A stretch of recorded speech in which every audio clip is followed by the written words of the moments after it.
topic for today is that Salaf As-Saaliheen, the lives of the illustrious Imams of Fiqh. I had the written bio of the Sheikh in front of me, but for this moment, Wallahu A'lam, what is the hikmah of Allah, I lost the page of the bio, but I have something in my mind. The Sheikh was raised in the New York area, and after completing high school in 1991, he traveled to South Africa, studied there for 6 years in Darul Azadwin, one of the prestigious institutions in South Africa. After completing 6 years of alim course, he did another 1 year of Ifta specialization in Islamic jurisprudence and law in the same institute. After completing his studies there, he returned to the New York area, served as Imam in one of the famous masjids, the Medina Masjid in Manhattan, New York, and was also an instructor at Makkah, teaching center for converted Muslims. That's also in the city. Then again, when a person has a thirst for knowledge, it's not quenched easily. He left his job as an Imam. And again traveled to Buffalo, New York, Darul Madaniyah, and completed his memorization of the Quran. And his ifta, his specialization, was under the tutelage of Mufti Mujibur Rahman and Maulana Mufti Yusuf Fawli, another shuyukh, one of the few of the renowned scholars. Once he finished his memorization of the Quran, he returned back this year and currently is serving as a full-time teacher at Darul New York and is the dean of the Department of Quranic Recitation. The Sheikh has also specialized in the 10 qira'ats, the dialects of the Noble Quran. So I humbly request the Sheikh inshallah to proceed.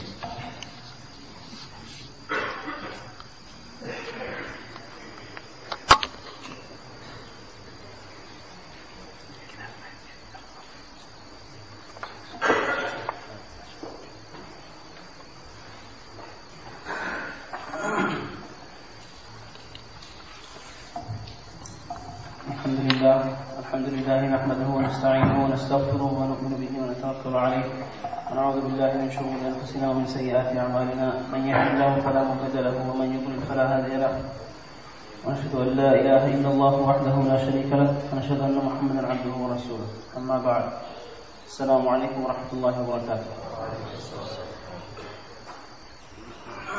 We've been given a very vast topic. It would take actually maybe several weeks to finish. To speak on each Imam would take quite a amount of time. So within half an hour, 40 minutes to cover all 4 Imams is impossible. So we're going to try to do as much as we can, inshallah. And whatever we can, inshallah, in future programs will continue. Also, generally, I'm not really so good at getting bayan, so I would like everyone to just ease, calm down, take a deep breath and relax. It's going to be very informal, not like how Mufti Shabir Sahib was very formal, mashallah. We tend to be a little informal, not so professional yet.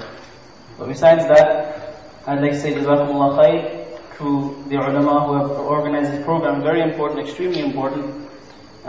These issues have been affecting the ummah for quite some time now, and it's a lot of time that the ulama get together and have these type of programs. We also would like to thank the masjid for having us here also. Jazakumullah khair.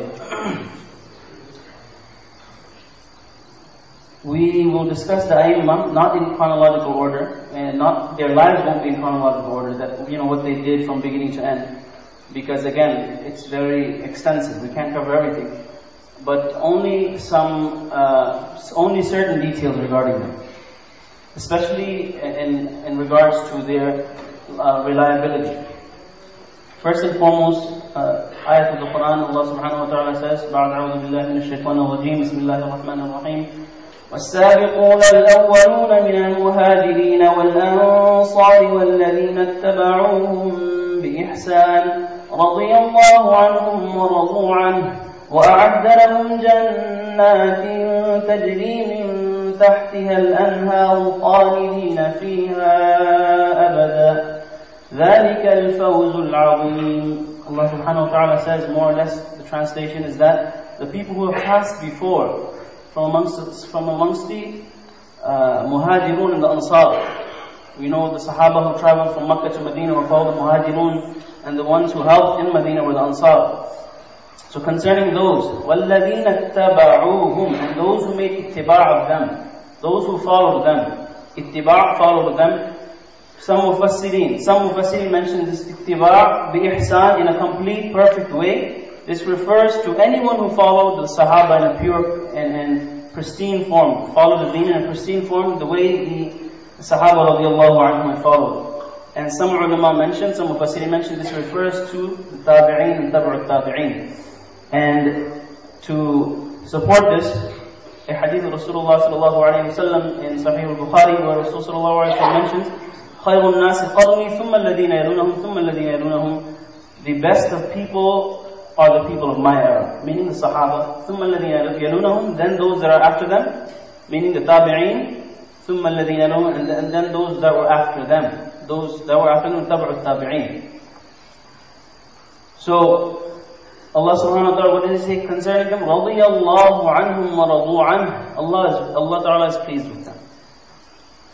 And they are pleased with Allah subhanahu wa ta'ala. وَأَعَدَّ لَهُمْ جَنَّاتٍ, and Allah ta'ala has prepared gardens in Jannah for them.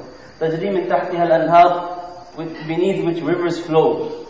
خَالِدِينَ فِيهَا أَبَدًا, and they will live therein forever. خَالِدِينَ فِيهَا أَبَدًا ذَلِكَ الْفَوْزُ الْعَظِيمُ. This is the ultimate success. So in following, ittiba', in following, this is where success lies. Besides this, we know that Nabi sallallahu alayhi wa sallam, in a hadith more or less, he says, إِنَّ الْعُلَمَاء وَرَثَةُ الْأَنْبِيَاءِ. The ulama are the inheritors of the anbiya, the messengers.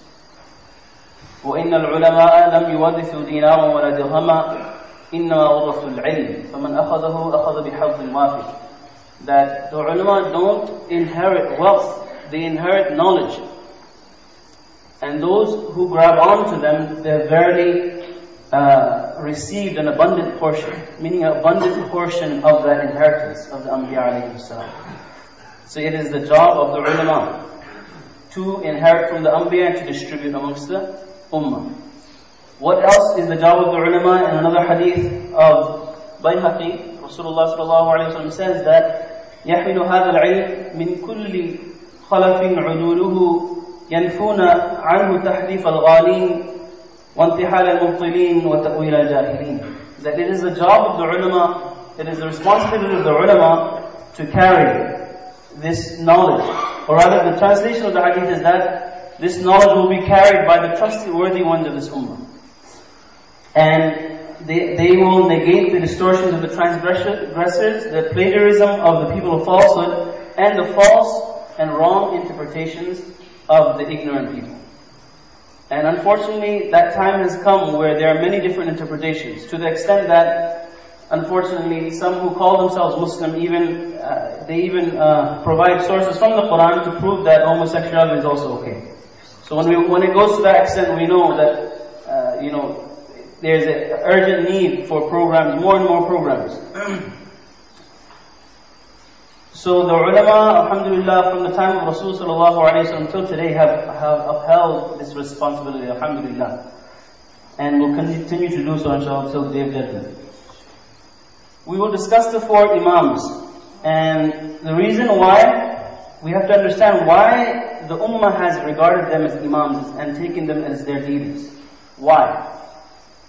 One of the ulama mentioned to me, Mawlana Mikael Sahib, very beautiful. He said 2 reasons, ilm and taqwa. 2 reasons, ilm and taqwa. The knowledge of these people, the knowledge of these ulama, they reached such heights that everyone, the entire ummah, had agreed upon their reliability and trustworthiness. Later on, as time passed, people who came much afterwards started objecting on them. And that's what we will, inshallah, we will discuss about the different aqwal and sayings of the different ulama. Beginning with Imam Abu Hanifa. We're going to start with him and we're going to take some time on him too.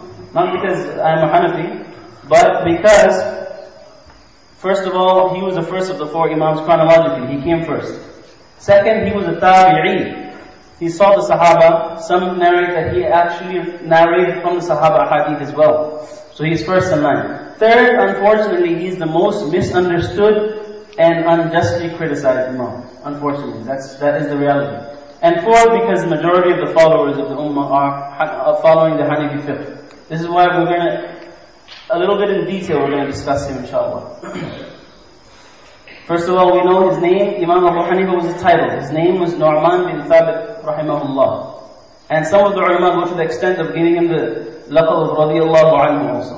Because of, mashallah, because of the tremendous amount of work that he'd done and the acceptance that he'd received by the ulama. Some title him as Al-Imam Al-A'zam, the greatest Imam. Al-Imam Al-A'zam, the greatest Imam. His father passed away while he was young. So in order to support the family, he went into business. He was a silk merchant. Up to the age of 22, he was very intelligent, very clever. He would debate. He would debate more philosophically. He would debate with the, he would debate philosophically basically. He didn't have too much, just general knowledge of deen.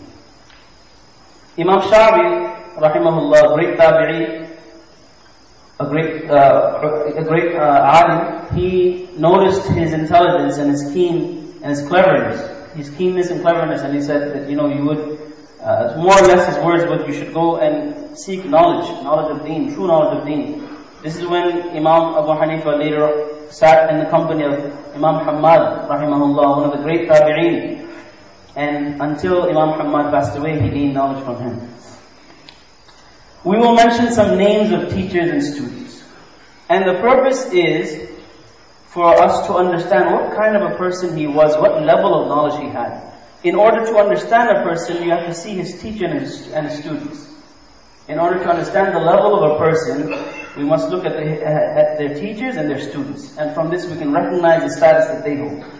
So we will mention names. The objective is not for us to learn the names and memorize them, but immediately after some of the names, we're going to mention the titles of these people, who they were in their own localities or amongst the people, how they were known. Similarly, how they're related to the famous ulama that we know. Unfortunately, the only ulama we know is Imam Bukhari, Imam Muslim, Ibn Taymiyyah, Albani, and that's about it. Unfortunately. So inshallah in the future we hope to publish more writings describing to us the ulama of the past, the actual Salaf As-Saaliheen. So according to these names that we do know, I'm going to relate to you the people, I'm going to try to relate them to you according to the names we already know. His teachers were Ata bin Abi Rabah, who was a student of Ibn Abbas radiallahu anhu, and was the Mufti and the Muhaddith of Makkah al-Mukarram. This is his teacher. Another was Imam Shabi. He was the first Imam in the science of Jarh and Ta'deel. Ulama know the science, inshallah. In the future, a little later, we're going to discuss exactly what is Jarh and Ta'deel. In something in between, the science of Hadith is very vast. It's not about opening the translation of Bukhari and reading 1 2 Hadith. That is not the science of Hadith. Anyone who goes to study the science of Hadith, you might study 2 or 3 years, they only tasted a little bit of the field. In the science of Hadith, you study Mutun, As-Saaliheen, Asma' al-Rijal, Jarh and Ta'deel, Mukhtalaf al-Hadith, Nasikh Mansukh, Tarjih, Tatbiq, and the list goes on. Each one takes maybe a couple of years to master. So the ulama that we're going to mention here, they have mastered the sciences of Ahadith. These ulama are known as Hafidul Hadith. Let's remember this term because it's going to come over and over again. Hafidul Hadith is not a person who memorized Hadith. It's a person who has mastered the entire field of Hadith, all the sciences related to Hadith. Along with that, some ulama say they have memorized over 100,000 Ahadith, with the chains of narrators and their biographies and their criticisms as well. That is a Hafidul Hadith. Not a person who, mashallah, picked up Bukhari and learned 2 3 Hadith and he can quote to you. Unfortunately for us, that's a big scholar. So, and Imams, so we're going to, inshallah, many Hafad will come. Imam Shihab Zuhri, also one of his ustads, he was the first compiler of Hadith. The first compiler of Hadith, he was also a Hafidul Hadith. Imam Nafi', he was a freed slave of Ibn Umar radiallahu anhu. Yahya bin Sa'id al-Ansari, he was the Qadi, or the supreme judge we can say, and student of Anas bin Malik radiallahu anhu. These were only some out of the 4,000 somewhat teachers Imam Abu Hanifa had. Subhanallah. 4,000 teachers. These are only some of them. They were students of Sahaba. So imagine Sahaba student. What level would he be compared to us? We can't even compare. Some of his students, some of Imam Abu Hanifa's students. Remember, there's a few points to drive home today, inshallah. One of the points is that we believe Imam al-A'zam Abu Hanifa rahimahullah to be a great Imam, not just in piety, but in knowledge, and we accept him. Why do we accept him? Why? That's the reason we're here today, to understand why these Imams were so great. Why are we accepting them as authority, and why do we accept them as reliable? So, some of these, inshallah, by knowing, again, there's teachers and students, we can understand how valuable their knowledge was. One of the students, Imam Malik, the famous Imam Malik that we know. Some say Imam Malik learned from him, and he learned from Imam Malik as well, because they were both contemporaries. Imam Malik. Abdullah ibn Mubarak, also a famous Hafizul Hadith, and he's accepted by all. You mention Abdullah ibn Mubarak, rahimahullah, in front of anyone who knows, who has some ilm and knowledge, he is accepted by all. Imam Amash, he is a teacher of Imam Bukhari. Again, we're going to mention these names in accordance to how you may understand them. Otherwise, there's many things we can say about each one. Imam Amash was the Ustad of Bukhari. So if Imam Abu Hanifa rahimahullah is a teacher of Imam Amash, who's a teacher of Imam Bukhari, so we can understand if Imam Bukhari is reliable and authentic, then obviously his teachers are, and so are their teachers. And if Imam Abu Hanifa is weak, so are his students, and so are his students. So, and we're going to keep on repeating this again to drive this point home. If we're going to label Imam Abu Hanifa as weak in hadith, as unreliable, or any of these terms of criticism that some unfortunate brothers misunderstand, if we're going to narrate him or mention him as weak, then so are his students, and his students, ultimately making Imam Bukhari also weak. Fudayl bin Iyad, he was Sheikh al-Haram, he was the Mufti of the Haram, or the Imam of the Haram. That is, again, his student. Qadi al-Qudat Abu Yusuf, one of his main students, he was Qadi al-Qudat, meaning he was, some say Faqih al-Iraqain. He was Faqih of both Iraq. That time, Iraq and Iran were considered Iraqain, both Iraqs. Meaning he was the Chief Justice of the entire Muslim Empire. He was the Chief Justice of the entire Khilafah. His student. So if Imam Abu Hanifa is weak, the entire Muslim Ummah was weak. That's my conclusion. Yahya bin Ma'in, also one of his students, he was a teacher of Imam Bukhari, and he was Imam of Jarh and Ta'deel, another science in another subject in the field of Hadith science. Jarh and Ta'deel actually relates to narrator criticism. When you see the Hadith, it comes from a chain of narration. This person narrated from this person, from this person, from this person, all the way down to Rasulullah sallallahu alaihi wasallam. So the ulama, what they've done, each and every single person, their complete biography. You had to know the complete biography, not just name, when they passed away and when were they born, everything about them. Then only you can say whether this person was reliable or unreliable. That is called the field of Jarh and Ta'deel. So he was Imam in that field. Another Hafiz Abu Bakr San'ani and Waqi' bin Jarrah. They were both teachers of Imam Ahmad bin Hanbal. Subhanallah. Notice the relationship between the four A'immah, you'll also see come over and over again. Another point to drive home today is the love, the bond, the respect, the mutual understanding between the A'immah. They had differences, but this difference didn't make them enemies. It didn't create enmity, hatred, jealousy, malice. It didn't create any of this. They had difference of opinion, but in the end, they loved each other. They respected each other. They praised each other. And you're going to see this over and over again. They learned from each other. So this is also something we need to learn. When we have differences with someone, there's no problem. This ummah was made with differences. No two people are the same. So the Imams recognize these differences. Unfortunately, we have some brothers today that come and tell you, brother, your salat isn't correct. This is the only way. Whereas these A'immah, they recognize that you pray differently and I pray differently. Still they respected them and revered them and praised them as well. And they also learned from them. Another is Muhammad bin Maymun as-Sukkari. He was the Sheikh of Khurasan. Khurasan at that time involved what you can say today, maybe Chechnya, Afghanistan, Tajikistan, Turkmenistan, all these countries at that time were considered Khurasan. This is where many of the occurrences many of the events of the Day of Judgment, they will occur at that time as well. At that area, I'm sorry. So he was the Sheikh, he was known as the Sheikh of Khurasan. For example, as today we say Grand Mufti of certain localities, Grand Mufti of India, for example, Grand Mufti of Saudi Arabia. So he was the Grand Mufti of Khurasan. And then we have Muhammad bin Abdullah al-Ansari, he was the Sheikh and Mufti of Basra, teacher of both Imam Bukhari and Imam Ahmad bin Hanbal. So, if you just, again, we're not going to remember these names, but I want you to just think of the titles. His students were of such caliber that they were the Grand Muftis of their area. And when I say area, I don't mean New York and New Jersey. I'm going to say the entire continent of America. At that time, it was, one huge place, the entire Khilafah. Imagine Qadi al-Qudat. So when the students have these titles, you can only imagine what status the Imam holds. His works include Kitab al-Athar and Al-Fiqh al-Akbar. These are major works. Kitab al-Athar contain over 4,000 ahadith, 2,000 from Imam Muhammad alone, and Al-Fiqh al-Akbar is written on Aqidah of the Muslims.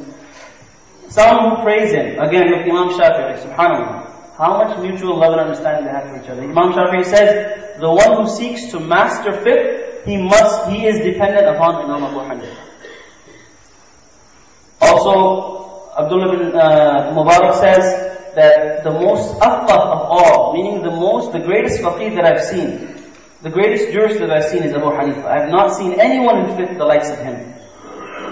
And he also says, I have not seen anyone more awra', more God-fearing, more full of taqwa than Abu Hanifa, rahimahullah. Similarly, this is also quoted by Waqi bin Jarrah, who is the ustad and teacher of Imam Ahmad and Imam Bukhari. Makki bin Ibrahim, I want everyone to learn this name inshallah, very important name. Makki bin Ibrahim, subhanAllah, he was one of the foremost teachers of Imam Bukhari. He was one of the most foremost teachers of Imam Bukhari. Again, his name is Makki bin Ibrahim. There are narrations in Bukhari called Thulathiyat. Thulathiyat, they come from the word Thalatha, 3. They are the strongest narrations of Sahih al-Bukhari. The strongest narrations.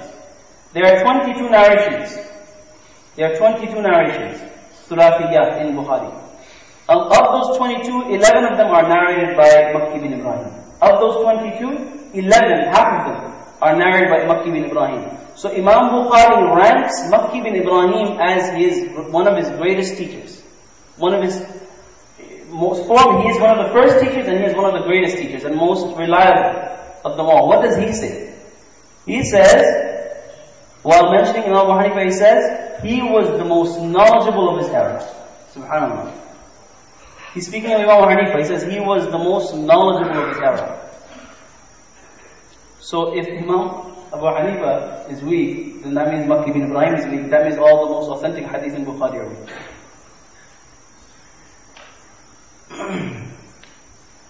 Imam Sufyan Thawri, another great Imam, he says that Imam Abu Hanifa was passionate for knowledge. He would defend Allah's boundary from being trespassed, and he would take those ahadith that were according to him sahih and transmitted by reliable narrators.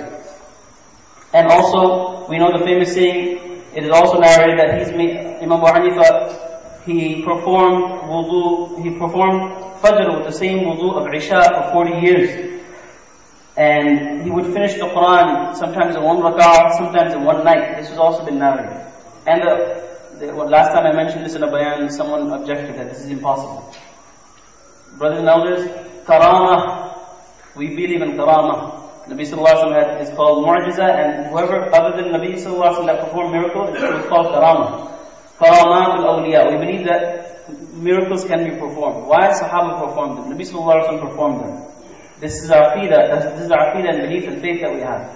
And if we don't want to accept, tabi'een, tabi'een, that the ulama can do these kind of things, take it from a sahabi. This is mentioned in kitabs. Uthman radiallahu anhu in one rak'at recited the entire Quran. Subhanallah.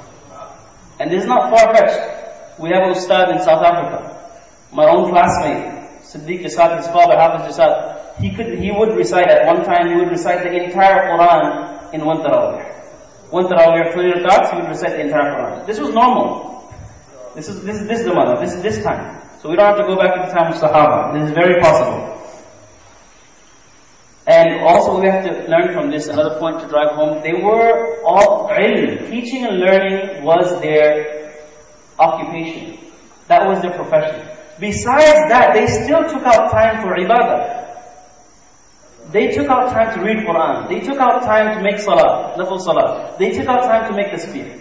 So none of us, including the ulama, none of us can make excuse that we're too busy in our daily occupation or a profession that we don't have time. Yes, all that is also ibadah. All that is also, but this is a greater ibadah. So we should all of us, whoever has time for their business, we should make time for the Imams would do this as well. They would make time for their ibadah as well. Not only was Imam Sahib a master in the field of fiqh, but Abu Yusuf, again, Qadi al-Qudat, he was Qadi, he was the Chief Justice of the entire Muslim Ummah. He said that I have not seen anyone more well versed in tafsir than Abu Hanifa. I have not seen anyone more well versed in tafsir than Abu Hanifa. Similarly, Imam Sahib was not also only a master in fiqh and tafsir, but in order to master fiqh, you must understand hadith. In order to derive masail, you must have the full understanding of hadith. And so Imam Abu Hanifa was the master muhaddith also. And this is narrated by none other than two great ulama, Imam Zahabi and Ibn al-Qayyim al-Jawzi. These are two great students of Ibn Taymiyyah, rahimahumullah. These are two great students of Ibn Taymiyyah, rahimahumullah. Again, their names are Imam Zahabi and Imam Ibn al-Qayyim al-Jawzi. They say that, Imam Zahabi says that Imam Abu Hanifa was a hafizul hadith. Remember the term we discussed? He was a hafizul hadith. And Imam Ibn al-Qayyim al-Jawzi says he was Imam al-Hadith, or Imam al-Muhaddithin. He was one of the leaders of the Muhaddithin. So not only was he a master in fiqh, but he was also a master in tafsir and hadith. Subhanallah. It's unfortunate we don't know these things. Basic, this, what I'm giving you is a very short khulasa of a couple of 100 pages. So we should make mutala. Now, alhamdulillah, we can research. There are books in English available. I'm going to try to make it a little shorter due to time, because there's so much to say here. Subhanallah. Another point to drive home today. And that is that it's okay to say Imam Sahib said this, instead of saying Quran Hadith said this. It's okay. This is the practice of the Salaf. True Salaf. This is how if you go to your Imam Sahib and you ask him a mas'ala, he says, well, in Nur Rida says this, in Quduri it says this, or in Behshti Zawar it says this, Ta'lim al-Haq it says this. These ulama say it. It's okay. Why? The Salaf As-Saaliheen, they did this. And I'm going to give you two examples, beautiful examples. Abdullah ibn Mubarak, famous Imam, he is an Imam that is accepted by all, by everyone. He says that if Imam Abu Hanifa and Sufyan Thawri, rahimahumullah, are unanimous upon any religious issue, any fatwa, any verdict, then I consider them to be proof enough. Subhanallah. That is enough dalil for me. I consider them to be proof enough between me and Allah. Subhanallah. He's not even quoting Quran or Hadith. I consider them to be proof enough between me and Allah subhanahu wa ta'ala. I regard their opinion as authoritative proof, as enough dalil, as reliable dalil and proof in fatwa, religious verdicts that I issue in the deen of Allah subhanahu wa ta'ala. Meaning if they issue a fatwa, but I don't need to go into it, that's it. Just quickly I'm looking for another quote. This is of another Imam, but equally important.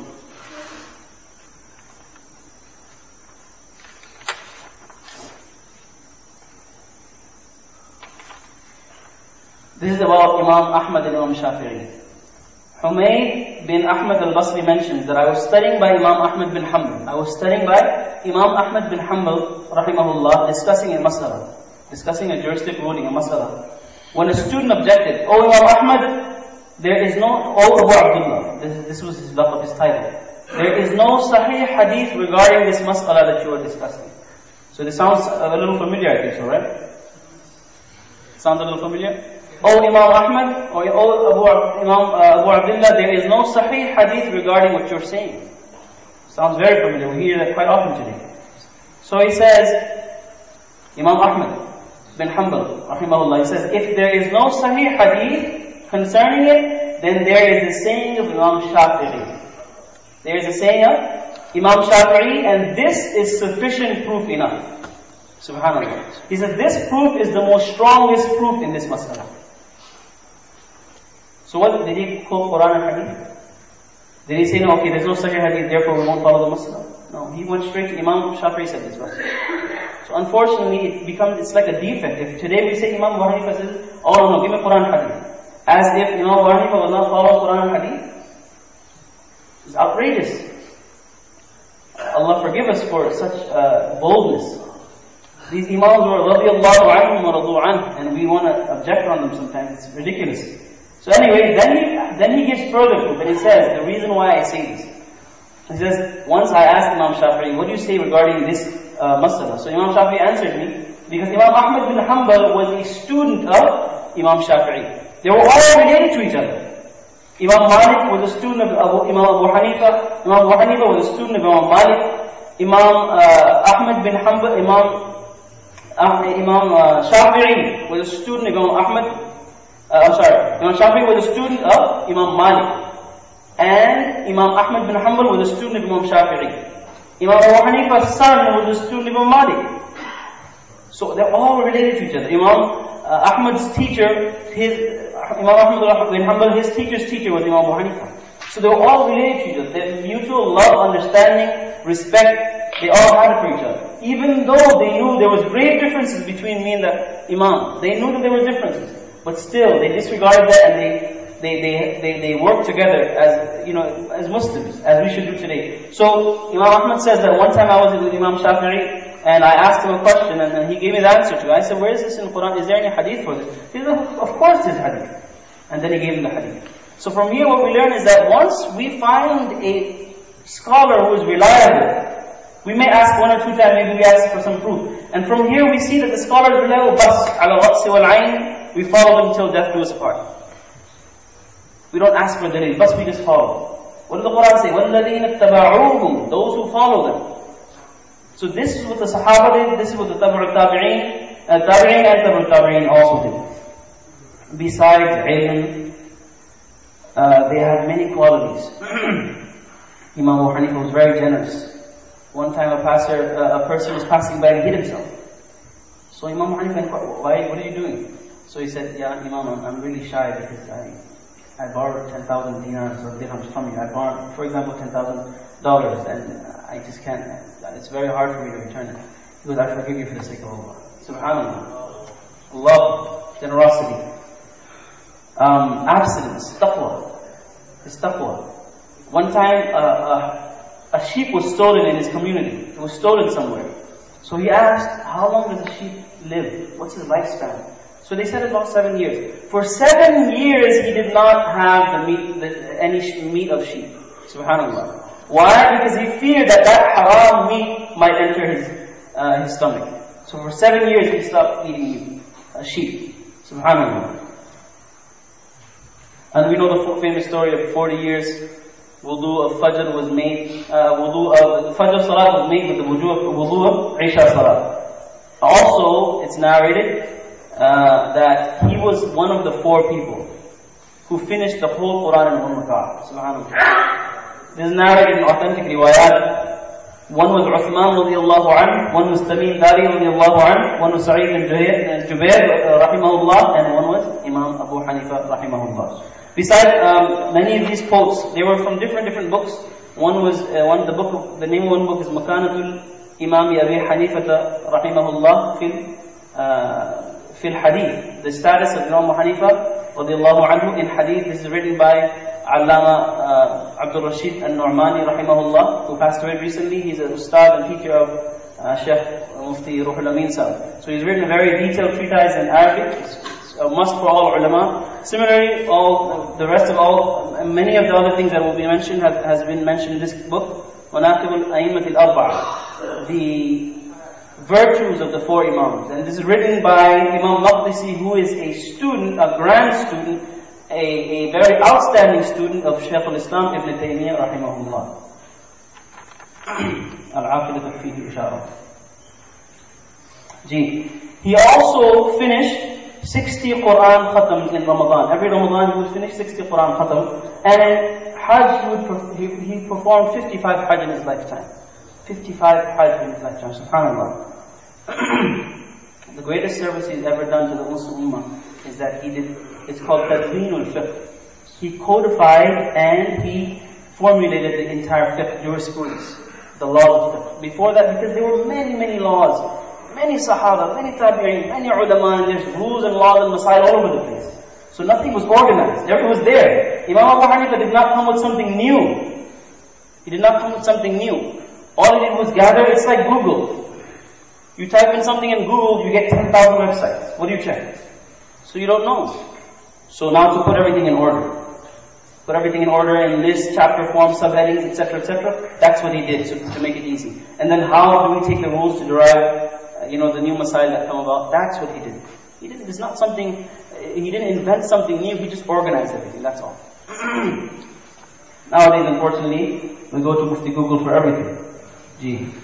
So, and then he's faced many trials also. He was offered twice the post of Chief Justice. But because the ruler was a tyrant, he declined because he would have to fall under his leadership and therefore resort to injustice. Therefore he declined the offer. Imam Rahimahullah passed away. He was, again, when he declined, he was imprisoned, beaten, lashed for 30 days, and he was given no food for 15 days, and finally, when they forced him to drink poison, and Imam Rahimahullah died in sujood, subhanAllah, at age 70, 150 Hijri. So he was born 80th Hijri, and he passed away 150 Hijri. In Rajab, there were 6 janazas, 50,000 people. So Allah Ta'ala have mercy on him, inshallah. There are some misconceptions, we don't have time, but there are some grave misconceptions that we need to clarify. And because of this, there's a lot of doubt concerning him. One is that Imam Abu Hanifa, rahimahullah, said, famous saying, he says that whatever we take is from Quran Hadith, from Quran. After Quran, we resort to Sahaba. Because there's difference of opinion, we choose which one would be more, more correct, more right, more correct, or more appropriate. After that, the Tabi'een. And they are men and we are men. Why did he say that? Again, a lot of people take this out of context. They say, they are men, we are men, so it's okay, we don't have to take the aqwat, the saying of Tabi'een. Similarly, in another place, he said, if the hadith is correct, then that is my way. So we misunderstand these sayings, it is thinking that, when a sahih hadith is there, and Imam Abu Hanifa says something else, then we must take the sahih. This is not what it means. What it meant is that, number one, he didn't say, لو وجدتم الحديث, لو صح الحديث. If the hadith is sahih, then that is my madhab. Meaning, whatever I have based my madhab on, that is sahih, based on sahih hadith. So if you find sahih hadith, we will pick that. He didn't say, if there is a sahih hadith. He didn't say if you go and find sahih hadith. Because the hadith, everything was in front of him. Similarly, he was speaking to his students who were all mujtahideen and imams of fields. Not like me and you, every Tom, Dick and Harry, who can barely speak 3 letters of Arabic properly together. It wasn't like that, or taking proof from the translation of Sahih al-Bukhari. Sahih al-Bukhari. You understand what I'm saying? So he wasn't speaking to every common person, every Tom, Dick and Harry, as we say. He was speaking to the ulama, the mujtahideen, the imams of their fields, as you heard who his students were. He wouldn't go on a podium and say, you know what, if you guys find Sahih hadith, then that's my madhab. Or he wouldn't say that if a hadith is sahih, that's my madhab. He said to his students, because his students would go and study and research that. Similarly, some ulama say that he wasn't a person of hadith. What they mean by that is not that he didn't know hadith, but he wasn't engrossed in the field of hadith because he already passed that level. Now he was in fiqh, the next level. Because in order to do fiqh, in order to become a faqih, you must master the field of hadith first. Then you can go to the field of fiqh. So when they say he wasn't ahlul hadith, meaning he wasn't a muhaddith, or he wasn't a person of hadith, they don't mean to say he did not know hadith. They mean to say that he has passed that level of hadith, now he's in the next level of fiqh. Because in order to derive laws and rules and regulations, you must know hadith, the entire science of it. And this is what all the four A'immah did. And sometimes the third objection is that his fatwa, sometimes his verdicts are apparently against the Sunnah. Against the Sunnah. This is unfortunately due to misunderstanding. An example, famous example that's given, that in the time of Hajj, when you take a camel for sacrifice, what you're supposed to do is make a mark on it. So you cut it a little bit and you make a mark, a little blood comes out a little bit. It's called shi'ar. And that is a sign that this animal is for qurbani, for the sake of Allah. It's a sacrificial animal, leave it alone. It's for Allah. So no one will touch it. It's a sunnah. It's a sunnah. Rasulullah sallallahu alayhi wa sallam declared it as a sunnah. He would do it, he would encourage it. Imam Abu Hanifa says it's makruh. It's disliked, reprimandable, reprehensible, makruh. So now that I'm some unfortunate ones who don't, again, misunderstand and don't do enough research, they say, look, Imam Sahib is saying this and this is sunnah. If you go deep into the actual history behind that fatwa and verdict, in his time, what they would do is take a blade and stab the animal.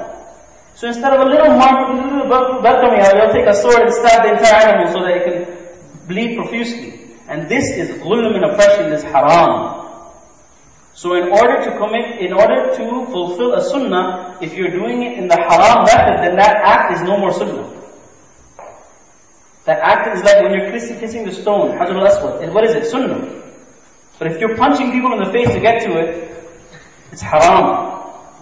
So you have to understand the fatwa given and not just take it for face value. We just read a hadith and we think this is what it is. But in actual reality, there's a long history behind it.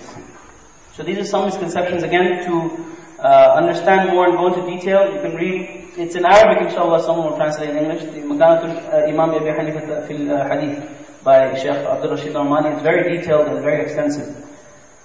Inshallah, in a few minutes, we're going to try to do Imam Malik. Also a great Imam. He is called Imam Dar al-Hijrah. Dar al-Hijrah, the place of Hijrah where the Muslims migrated from Makkah to Medina. That was, Medina is called Dar al-Hijrah. So he was Imam of Dar al-Hijrah. Or they say Imam al-Madinah. He was Imam of Medina. He says, concerning his education, he says, I did not give fatwa, I did not issue fatwa in a juristic ruling until 70 shuyukh bore witness that I was worthy of doing so. 70 shuyukh. And his shuyukh were tabi'een, students of Sahaba and tabi'u tabi'een. Again, his teachers, some of the names you've heard, again we're going to go over a quick list. Some of his teachers were Nafi' Mawla ibn Umar. He was a student of Ibn Umar radiallahu anhu. And Ibn Shahab Zuhri, he was the first compiler of hadith. Sa'id Maqburi, he was also a narrator of Bukhari. There are many more students. Again, we don't have time to go into details. Some of his students, Imam Abu Hanifa. Again, they were contemporaries, so they learned from each other. This is according to some narrations.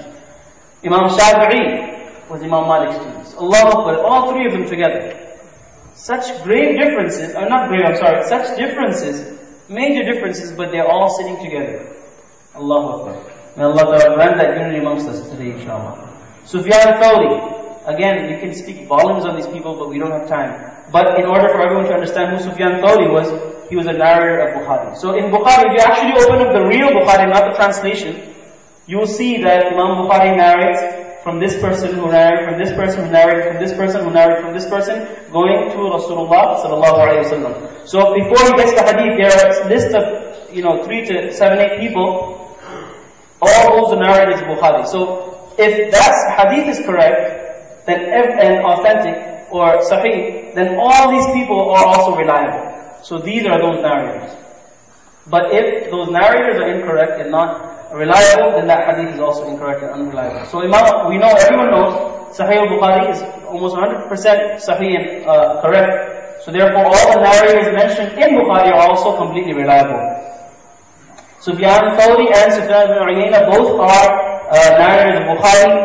One was a Hafiz hadith. Also Abdullah ibn Mubarak, mentioned already. Muhammad bin Hassan, famous student of Imam Hanifa. Ibrahim, again, don't listen to the names.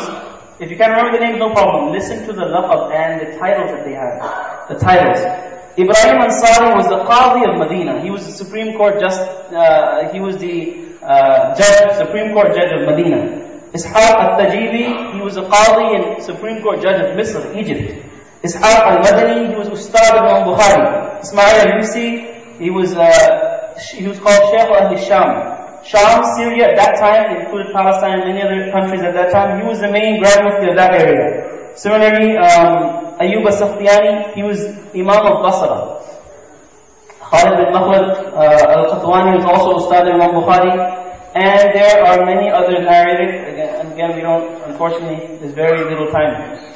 Some of his Ustad were Sheikh of Dimashq, Imam al-Sham, Sheikh al-Haram, and Ustad of many Asatid of Bukhari. Similarly, Makki bin Ibrahim, whom I elaborated on, he was also a student of Imam Malik.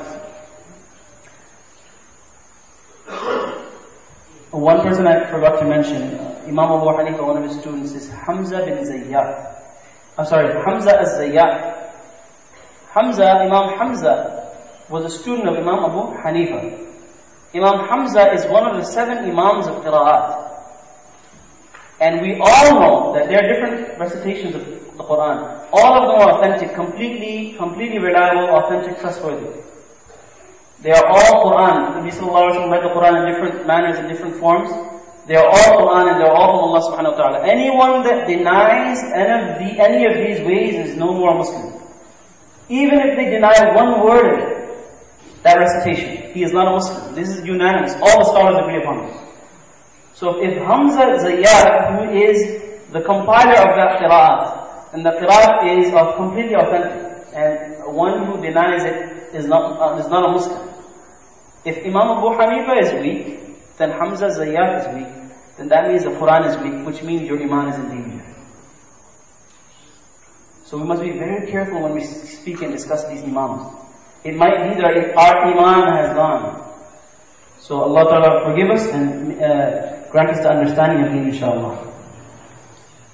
Imam Shafi'i mentions Imam Malik. What does he say? He says, on the face of this earth, there is no book more authentic than Muwatta Imam Malik. That was his book. Imam Malik's book was Muwatta Imam Malik. And this was before Imam Bukhari had his book. So he said, this is the most authentic book. Another place he says, if it had not been for Malik and Sufyan, the knowledge of Hijaz, meaning Makkah and Medina, would have completely wiped out, would have been lost.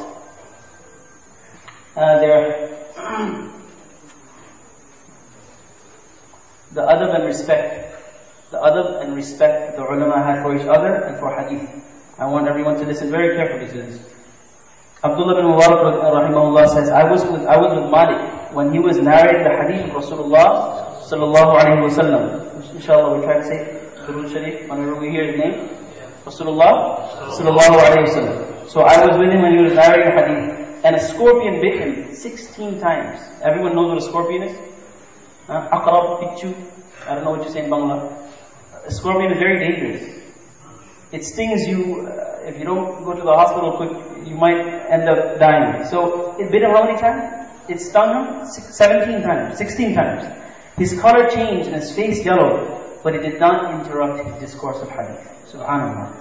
When people had left, I said to him, I mean Abdullah bin Mubarak, the great muhaddith. He said, today I saw something very amazing in you. So Imam Malik says, I was patient in order to show honor to the hadith of Rasulullah sallallahu alayhi wa sallam. May Allah Ta'ala grant us that respect for hadith and for the people of hadith and ulama today, inshallah. Also, very cautious. He was very cautious. Someone asked him a set of 40 questions. Out of those 40, he only answered 8. And the others, he said, I don't know. This was being cautious. Imam Malik, he was the faqih of Medina. He was the jurist of Medina. He's saying, I don't know. If nowadays, if I don't say, I don't know, hey, this guy don't know. We need to get fired, get another imam. Subhanallah. Imam Abu Darda radiallahu anhu, Sahabi, says, I don't know, la adri is nisful ilm, is half of knowledge. It's half of knowledge. So when a person says, I don't know, he's being cautious. He doesn't want to give you a wrong ruling. Subhanallah, another aspect of respect for hadith. Imam Malik, he never recited a hadith. He never said a hadith or had a dars of hadith without wudu. Never. Whenever he wanted to narrate a hadith in some narration say have a dars of hadith, he would make a fresh shower. He would take a shower. He would wear his best clothing. He would put ikram, bakhur. He would, apply bakhur, and then he would narrate the hadith. In one narration I've read this, every single hadith he narrated like this, subhanAllah. Anytime a person came to inquire about a masla and hadith, this is how he would narrate. He would say, wait. He'd go home, he'd take a shower, he'd put his best clothing on, put itar on, apply perfume and all, and then he would go and answer. And in his majlis, no one could raise their voice. Why? Because this may result in now raising your voice on the voice of Rasulullah sallallahu alayhi wa sallam. And we know that the Quran, Allah Ta'ala reprimands us. لا تقدموا بين يدي الله ورسوله. Don't put yourself in front of Allah and His Rasul. So this is the adab and the respect that you have for hadith. Today we fight over hadith. We're throwing the hadith at one another, trying to debate over who's right and who's wrong. This is against the adab of hadith. Very beautiful story. Ibn Kathir was a famous qari. He was one of the qurra, the 7 qurra. Ibn Kathir was one. His son, the son of Ibn Kathir, he went to Imam Malik one time and he gave him a piece of paper. Imam Malik was probably salat time, he put the piece of paper under his musalla. After that he told him to take it out and read it. And there he read that yesterday I had a dream. There's something more or less than that. Yesterday I had a dream and I saw Rasulullah sallallahu alayhi wa sallam sitting around his grave, sitting there. And people were around him. And he was telling them that under this mimbar, the mimbar that I have, the pulpit, under it I buried some treasure. I buried some treasure under it, and I commanded Imam Malik to distribute it. Go to Imam Malik, you'll get it from him. Subhanallah. Imam Malik, on hearing it, started crying. Crying profusely. And the son of Ibn Kathir, he says, I left him like that, he just kept on crying. So this was the status of Imam Malik. Another example of why difference of opinion is accepted among scholars, and it's not just one sahih specific correct way. Some people now today, they claim that, but this is the only way you can pray salah. The way you're praying salah is wrong. This is the only way. This is according to sahih hadith. As if Imam Abu Hanifa did not know sahih hadith. So look at the A'immah, the mizaj and the understanding that they had. Khalifa Harun Rashid, at that time he was the Khalifa, he was the Amir, you can say. He requested the Muwatta, his book, Imam Malik's book, the Muwatta, because it was the most authentic at that time. He requested it to be displayed in the Kaaba. And then he said that all Muslims must be imposed to follow Imam Malik in all fiqh matters. In all jurisprudential matters, they must follow Imam Malik. He said, let's put this in the Kaaba and force everyone to follow the fiqh, the fiqh that Imam Malik has understood. It's happening today too. Some people are coming with a book. This is how you pray salah, brother. What you've been praying all this time, your parents and your great-grandparents, is all wrong. This is the way you pray. So it's the same thing happening today. Same thing's happening today. So Imam Malik refused. He said no. What did he say? Refrain from this. Refrain from this. Stay away from this. As the companions of Rasulullah sallallahu alayhi wa sallam, the Sahaba radiallahu anhum, themselves, they held opposing views. They had differences of opinion. The common folk already follow these rulings. The common folk, the general public, already follow the different rulings Sahaba had. So one Sahabi, he raised his hand and he held it above his navel. He tied it above his navel. Another one put it below his navel. Both are narrated from Sahaba. So are you going to say one Sahabi was wrong and the other Sahabi was right? One Sahabi did Ameen loud and one did it quietly. Are you going to say one was right and one was wrong? So these differences they existed amongst the Sahaba, amongst the Tabi'een, and up till today the ulama still discuss them. Inshallah, we're going to end off very soon, inshallah. So that's Imam Malik. He has so much respect also. He said that I will not ride, meaning on a camel, on a horse, on a conveyance, in the city where Rasulullah sallallahu alayhi wa sallam buried. That's how much respect. He would not ride on that city. And some ulama to go to that extent, when they go to the Haramain Sharifain, they don't walk with sandals, they walk barefoot. Again, out of respect. Unfortunately, some people would consider that bid'ah because it's not sunnah, but we don't consider everything bid'ah just because it's not the sunnah. Sometimes we do things out of respect, and this has been established by the ulama. He passed away, he remained ill for 22 days on a Monday, the 14th of Rabiul Awwal, 179 Hijri. He passed away, rahimahullah, and his grave is in Jannat al-Baqi', which is in Medina Munawwara. Inshallah, the remaining two Imams in the future programs, we will discuss them. Imam Shafi'i, Abu Abdullah Muhammad bin Idris, rahimahullah, was born 150 Hijri in Gaza. That time it was Syria, now it's Palestine. And he passed away. He was born 150 Hijri.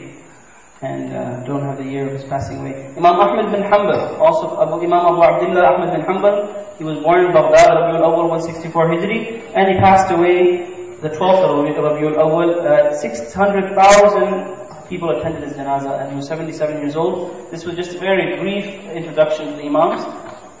Inshallah, in the future, we wish to discuss Imam Shafi'i and Imam Ahmad bin Hanbal, also great Imam. Allah Ta'ala gives us tawfiq. Again, sorry, just in 1 minute. The points to derive from this whole lecture. I hope everyone understood that we are not trying to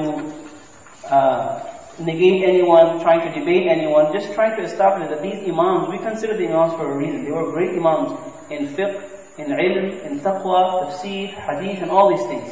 So because of this, we consider them great Imams. They are all authentic, all reliable, all trustworthy. And the next point is that difference of opinion was accepted among the scholars. It is not just one sahih and specific way. This is the only way. There were different ways, as long as it's following of any of the A'immah. Also, that even though there's ikhtilaf, there is mutual bond, respect, love, and praise between each other.